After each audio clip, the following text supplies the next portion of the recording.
अस्सलाम वालेकुम। My name is Rabia रबानी।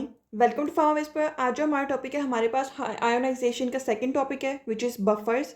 ठीक है, ये मोस्ट इंपॉर्टेंट है और यहाँ से मोस्टली लॉन्ग आ जाते हैं। ठीक है, इसमें हम 2 से 3 लॉन्ग क्वेश्चन कवर करेंगे। इसमें मैं आपको साथ साथ बताती जाऊँगी कौन सा लॉन्ग है और कौन सा आपने शॉर्ट के लिए तैयार करना है। ठीक है, तो हम कहते हैं व्हाट आर द बफर्स।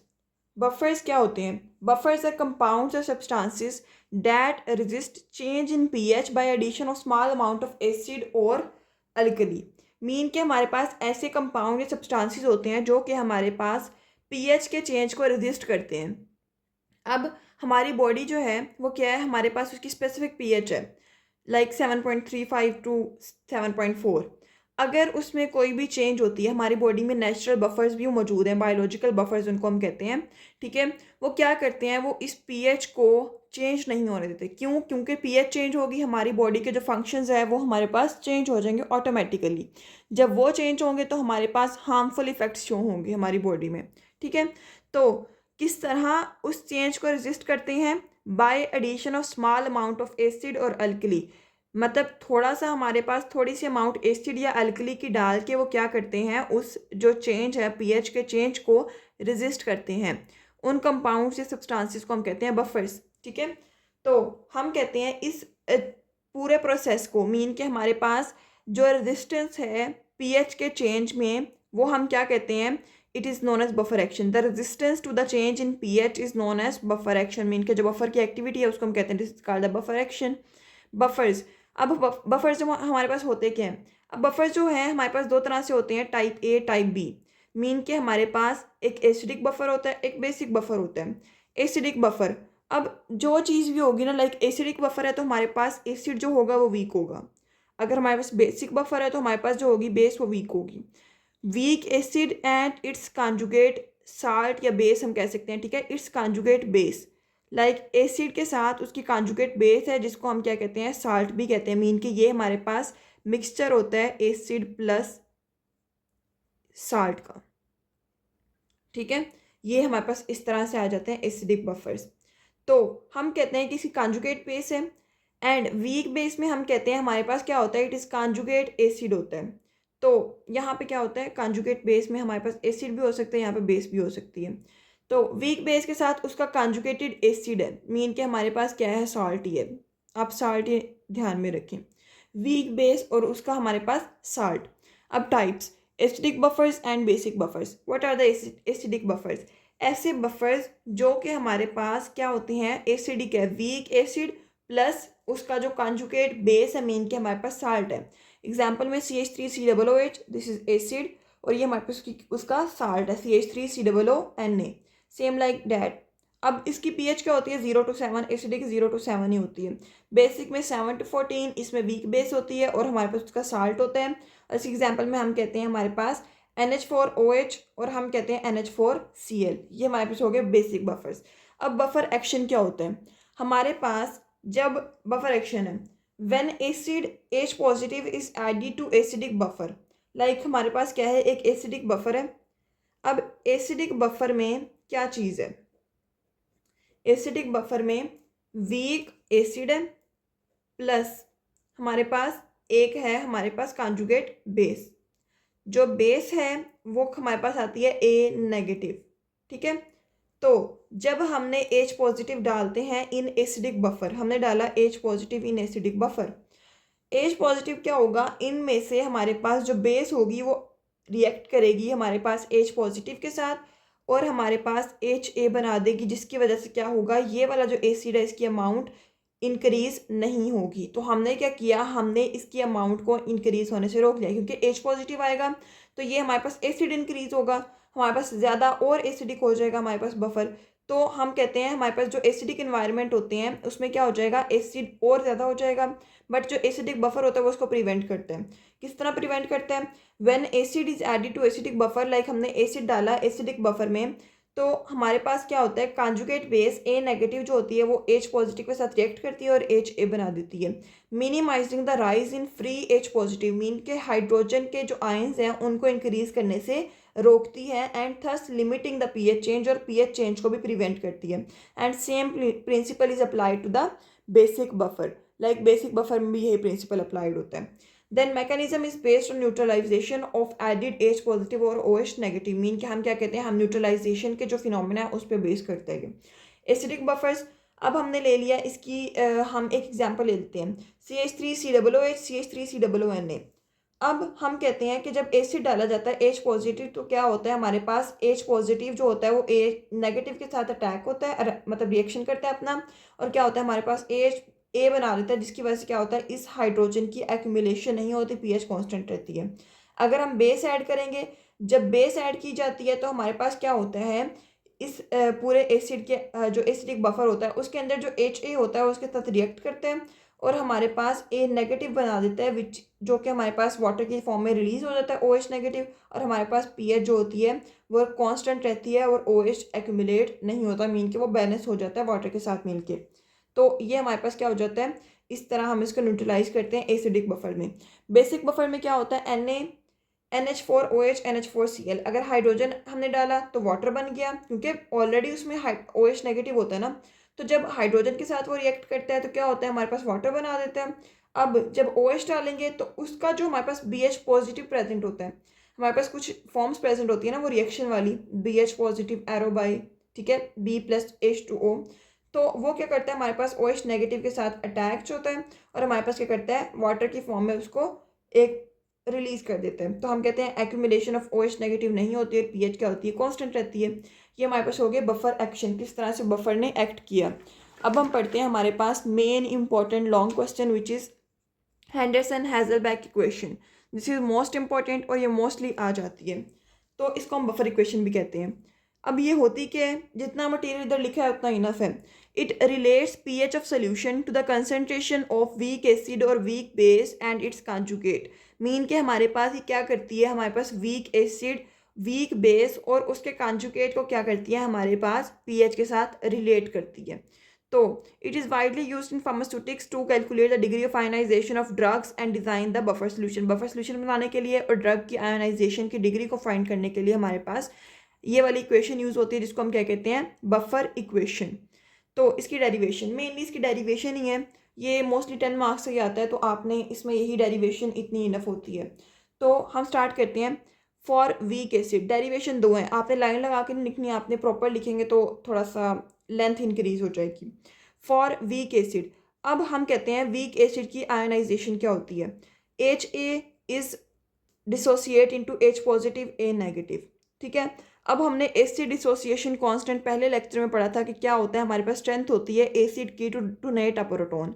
तो ये हमने इसका फार्मूला भी पढ़ा था, Ka इज इक्वल टू ये वाला जो प्रोडक्ट होते हैं उसके नीचे हमारे पास रिएक्टेंट आ जाता है, उसके एक्टिव मैस आ जाता है. ठीक है, तो जब हम इसको रीअरेंज करते हैं, अब रीअरेंज किस तरह से होगा, लाइक मैं अगर आपको यहाँ से समझाऊँ कि Ka is equal to H positive A negative over HA. अब हमने इसको रीअरेंज करना है. रीअरेंज में ये होगा कि हमारे पास जो हाइड्रोजन की कंसनट्रेशन है उसको हम इधर ही रखेंगे, बाकी सारी चीज़ों को Ka के साथ कर देंगे. Ka ये हमारे पास डिवाइड हो रहा है, इधर आके मल्टीप्लाई HA, यहाँ पे ये ऊपर मल्टीप्लाई हो रहा है, नीचे जाके divide. A negative is equal to H positive. ठीक है, तो इस तरह हम ये आ गया H positive is equal to Ka.HA over A negative. अब हमने क्या कर लिया, हमने नेगेटिव लोग ले लिया, नेगेटिव लोग हाइड्रोजन, ठीक है, यहाँ पे लोग आता है, इज इक्वल टू नेगेटिव लोग Ka और HA ओवर A नेगेटिव. ठीक है, इस तरह से A नेगेटिव. तो नेगेटिव लोग के सबको पता है क्या होता है हमारे पास, इट इज़ pKa, और नेगेटिव लोग H क्या होता है, दिस इज pH.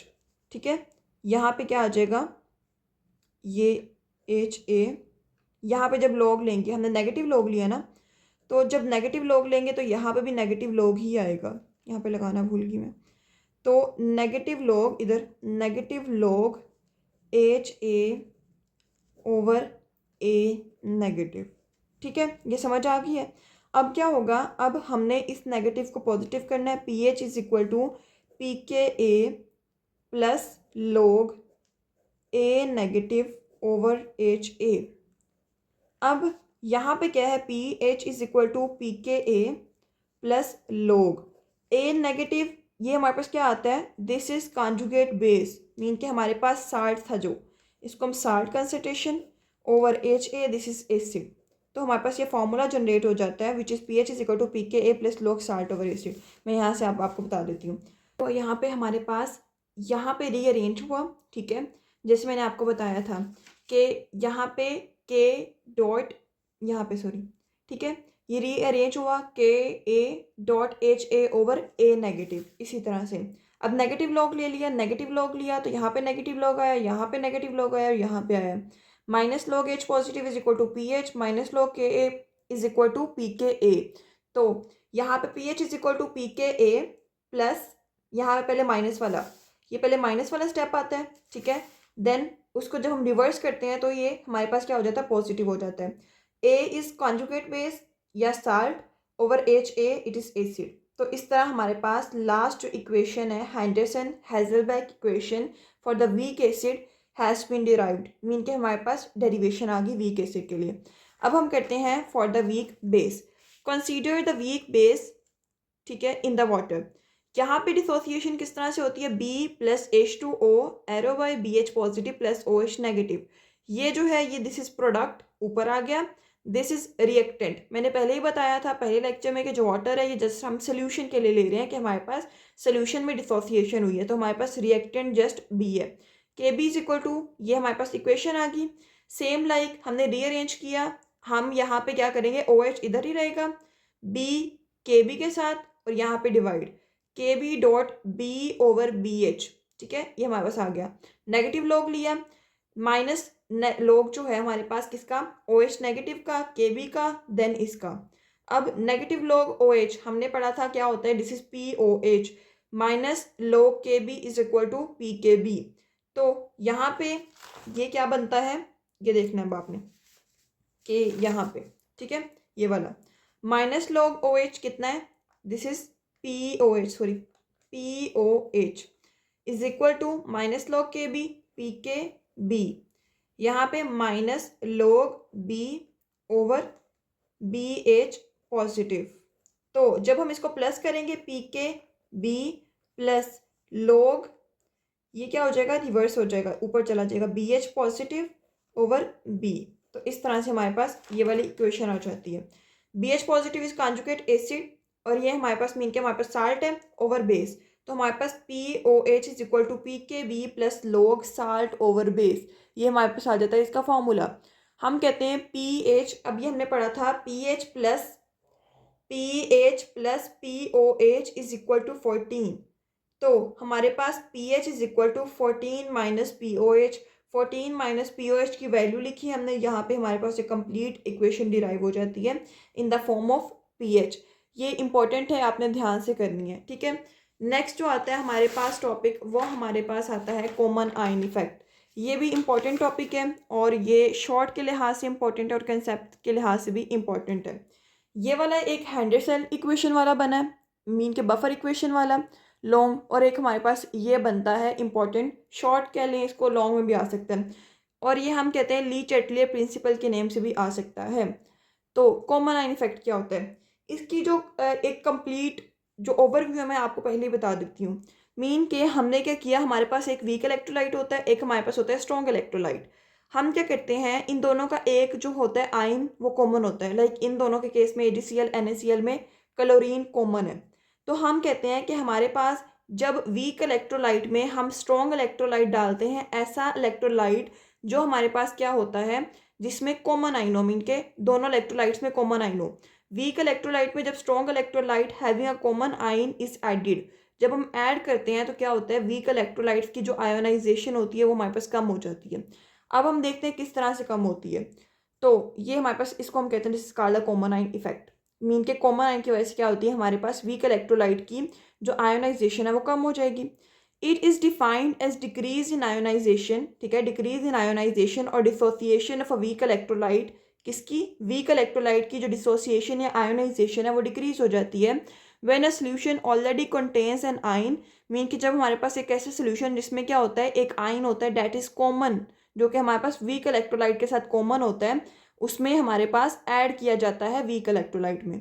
मीन कि हमने स्ट्रॉन्ग इलेक्ट्रोलाइट या कोई भी सोल्यूशन जिसमें क्या है कॉमन आइन है विद द वीक इलेक्ट्रोलाइट, जब हम उसको ऐड करते हैं वीक इलेक्ट्रोलाइट में तो क्या होता है इसकी हमारे पास आयनाइजेशन डिसोसिएशन क्या हो जाती है, हमारे पास इसकी कम हो जाती है, सप्रेस हो जाती है.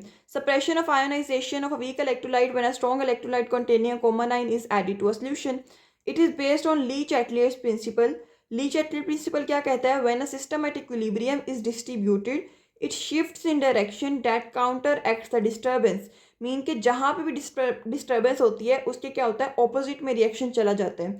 मीन कि जब हम स्ट्रॉन्ग इलेक्ट्रोलाइट डालते हैं वीक इलेक्ट्रोलाइट में तो यहाँ पे क्या होती है डिस्टर्बेंस होती है और इसकी वजह से क्या होता है वो रिवर्स हो जाता है रिएक्शन. तो हम कहते हैं जब हमने AgCl इज वीक इलेक्ट्रोलाइट, ठीक है, when strong electrolyte like NaCl, जब हमारे पास स्ट्रॉन्ग इलेक्ट्रोलाइट है NaCl, इनका कॉमन आयन क्या है Cl negative, having common ion Cl negative with weak electrolyte, किसके साथ कॉमन है वीक इलेक्ट्रोलाइट के साथ, the solubility of AgCl is reduced. कैसे, जब ये हम डालते हैं Cl की कंसंट्रेशन ज़्यादा हो जाती है और हमारे पास रिएक्शन जो होता है वो रिवर्स हो जाता है, हमारे पास AgCl ज़्यादा से ज़्यादा बनना शुरू हो जाता है. मीन के जो आयंस होते हैं वो कंबाइन होना स्टार्ट हो जाते हैं और हमारे पास क्या करता है AgCl बनना स्टार्ट हो जाता है. जब AgCl बनना स्टार्ट हो गया ऑब्वियस सी बात है आयोनाइजेशन हमारे पास कम होगी है ना. आयोनाइजेशन तब ज़्यादा होगी जब हमारे पास फॉरवर्ड रिएक्शन होगा, हमारे पास आयंस बनेंगे. अब क्या हो रहा है हमारे पास आयंस जो है वो इकट्ठे हो रहे हैं, हमारे पास जो अनआयोनाइज फॉर्म है वो बनाई जा रहे हैं. तो क्या हो रहा है हमारे पास यहाँ पे आयोनाइजेशन की सप्रेशन हो रही है. सो as it gives the reversible reaction. So this is the suppression of ionization by the addition of strong electrolyte having the common ion to it. ये एक कंसेप्ट था, इंपॉर्टेंट है और आ सकता है, ठीक है. देन अब हम देखते हैं हमारे पास buffer capacity. What is buffer capacity? The magnitude of resistance of a buffer to the pH change is called buffer capacity. Mean कि वो कितना रेजिस्ट करता है चेंज इन pH में, तो हम कहते हैं this is called the capacity of a buffer. It is also called buffer efficiency, buffer index, buffer value. It is denoted by B. इसका जो फॉर्मूला होता है it is the ratio of increment of strong base, ठीक है. Mean के हमारे पास क्या होता है change in the gram equivalent पर litre of strong base. Mean के जो चेंज होता है हमारे पास जो मीन के स्ट्रॉन्ग बेस का जो इंक्रीमेंट है स्मॉल छोटी सी जो चेंज होता है to the small change in pH brought by this addition, ठीक है. मीन के हमारे पास जो pH चेंज करने से हमारे पास लाइक हमने कुछ चीज़ डाली है तो हमारे पास pH चेंज हुई है ना, तो जो चीज़ होती है उसका जो डिफरेंस होता है मीन के हमारे पास वो और हमारे पास चेंज इन pH, इसको हम देखते हैं इस तरह से. उसको हम कहते हैं बफर कैपेसिटी, इसकी रेशियो को. मैक्सिमम बफर कैपेसिटी कब होती है, जब हमारे पास क्या होता है ये जो हमारे पास जो हम डालते हैं मीन के हमारे पास जो हमने कोई इलेक्ट्रोलाइट डाला कुछ भी डाला है ना एसिड बेस डाला है, तो क्या होता है वो 1 हो और pH का चेंज भी 1 हो, मीन के इन दोनों की रेशियो 1 हो जाए, उसको हम क्या कहते हैं this is maximum buffer capacity. इस केस में क्या होता है हमारे पास जब salt is equal to acid हो जाता है तो हमारे पास pH is equal to pKa बन जाती है. pH is equal to pKa plus log salt over acid, इनकी रेशियो जो होती है हमारे पास क्या आ जाती है साल्ट ओवर एसिड की 1, log 1 इज इक्वल टू 1, तो दोनों इक्वल आ जाएंगे, ठीक है. हमारे पास किसके सॉरी यहाँ पे आ जाता है log 1 हमारे पास 0 में आ जाएगा, तो हम कहते हैं हमारे पास क्या हो जाएगा pKa के इक्वल आ जाएगा. अब factors affecting the pH of buffer solution, हमारे पास जो बफर सोल्यूशन के फैक्टर्स हैं जो उसको इफेक्ट करते हैं बफर को pH को सॉरी pH को जो हमारे पास अफेक्ट करते हैं, ठीक है, वो हमारे पास कौन कौन से फैक्टर्स हैं. लाइक हमारे पास कोई भी नॉर्मल मेनली जो टेम्परेचर होता है ना वो हमारे पास फैक्टर होता है जो हमारे पास pH को अफेक्ट करता है. हमने pH में पढ़ा था ये कि हमारे पास मेन जो होती है pH जो होती है वो हमारे पास 7 is neutral at 25 degree Celsius. मीन के हमारे पास रूम टेम्परेचर पे हमारे पास क्या होती है pH जो न्यूट्रल होती है वो 7 होती है. जब हमारे पास pH टेम्परेचर चेंज होता है हमारे पास pH भी चेंज होती रहती है, ठीक है. लाइक किसी भी सब्सटेंस की pH टेम्परेचर के चेंज से हमारे पास चेंज होती है. pH increase as the temperature increase, like pH of acetate buffer decrease करती है जैसे हमारे पास क्या होता है टेम्परेचर इंक्रीज होता है. लाइक हमारे पास क्या है इसकी डिफरेंट वो हैं कि टेम्परेचर इंक्रीज हुआ, ये नहीं है कि डायरेक्ट या इन्वर्स की रिलेशन है, इसका डिफरेंट इफेक्ट होता है टेम्परेचर इंक्रीज होने पे डिक्रीज होने पे. कुछ सोल्यूशन की जो pH होती है वो ज़्यादा हो जाती है टेम्परेचर इंक्रीज होने से, कुछ की कम हो जाती है इंक्रीज होने से. तो ये इसकी एग्जांपल्स हैं.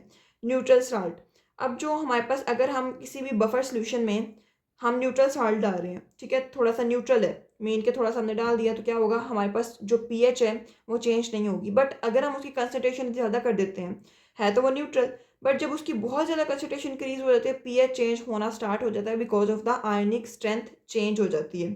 Dilution, addition of H2O do not change pH but cause small positive and negative deviations because it acts as a weak acid or base। Mean कि हमारे पास थोड़ी सी अमाउंट में इतना फ़र्क नहीं पड़ेगा, बट जब हम ज़्यादा करते जाएंगे अमाउंट तो क्या होगा, ऑब्वियस सी बात है, इफेक्ट पड़ना स्टार्ट हो जाएगा। सो ये हमारे पास इंपॉर्टेंट था, इसमें दो इंपॉर्टेंट लॉन्ग क्वेश्चन बनते हैं, बाकी जो है वो आपके शॉर्ट के लिहाज से तैयार करने हैं। ठीक है, तो बफर इक्वेशन एक लॉन्ग है और एक हमारे पास कॉमन आयन इफेक्ट है। बाकी बफर कैपेसिटी क्या होती है हमारे पास शॉर्ट में आ जाएगी, और इसके अलावा जो बफर्स का इंट्रो है, एसिडिक बफर, बेसिक बफर, ये सारे हमारे पास क्या आ जाएंगे, शॉर्ट में आ जाते हैं। सो होप तो समझ आ गया। अगर कुछ नहीं समझ आया देन आप मुझसे पूछ सकते हैं, और डिस्क्रिप्शन व्हाट्सएप ग्रुप का लिंक है, वहाँ से ज्वाइन करके नोट्स भी ले सकते हैं। जी